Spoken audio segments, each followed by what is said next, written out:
In today's video, I'm going to teach you how to clip with OBS Studio.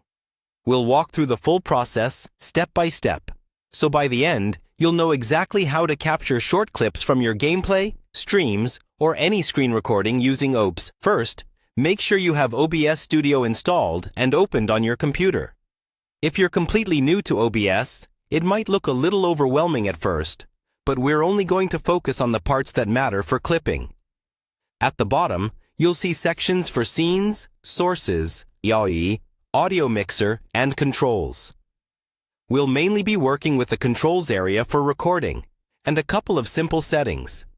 Before you start clipping, it's important to set where your clips will be saved and what format they'll use. Go to the Settings menu, then click on the Output tab. Here, look for the Recording section. Choose a recording path that's easy to find later, like a dedicated OBS Clips folder on your desktop. This helps keep everything organized so you're not hunting for files afterwards. Next, pick a recording format, such as MP4 or MKV. MKV is often safer because it's less likely to corrupt if OBS crashes. But if you choose MKV, you may want to enable automatic remuxing to MP4 later for easier editing. Now, with your recording settings in place, let's set up what you actually want to clip. In the Sources section, add or check your sources.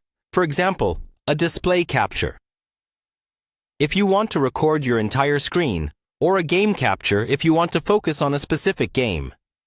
Make sure your audio levels look good in the audio mixer, so your clips have clear sound.